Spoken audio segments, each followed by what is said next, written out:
A parish torn by rising crime. We're talking about Westmoreland, which is now under a state of public emergency. For months, rival gangs have been wreaking havoc in several communities, inciting fear among citizens. Kirk Wright is in the parish and now reports. Businesses in the violence-plagued areas of Savannah Lamar are feeling the effects of the gang feud and killings. Pockets of individuals converged in different areas discussing the crime situation and its effect on their lives. These shops on Rickett Street and along Seaton Crescent are open, but they have very little activity. The operators say that's because customers are staying away, and so too are the delivery men who would otherwise take the food to the customers. An auto electrician who operates on Seaton Crescent tells us how the crime is affecting his business. When the people outside hear what happened, that's how they stop and call me until we're afraid to come. You know, see it. Anytime anything happen, they hear and that's how they stop come. So when we see all them 2 months and we don't see them for a while, that's what they say. Crime zone. You know, see it. The crime zone, and all is about is just a crime stopping the business. Additionally, the people in affected communities and those who leave home early for work say it's no longer safe to do so. They tell us the communities are gripped by fear. More than real. Death fear. Scared. Death fear. Yeah, the fear is next to death.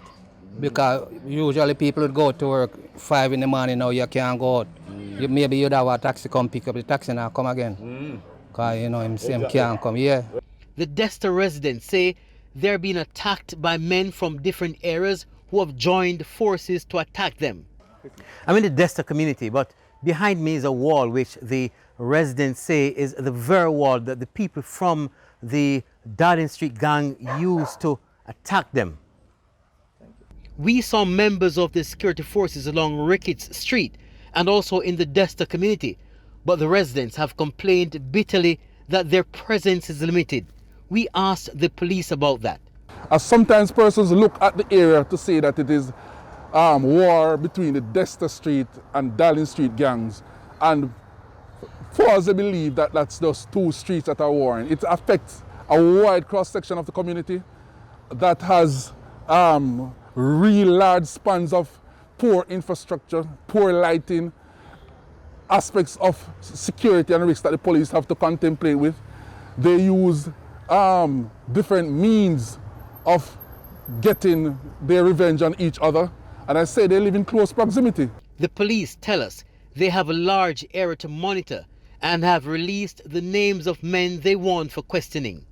To include Jason Harris, OC Timmy, Alwyn Samuels, Jail Doman, OC Bima. He's also wanted in the St. James Division. And Rikal Barrett, OC Tuggy Tuggy, are persons who are wanted by the police. There are a lot of other persons who we consider to be persons of interest, to include Ryan, and we're asking those persons to turn themselves in. Kirk Wright, TVJ News.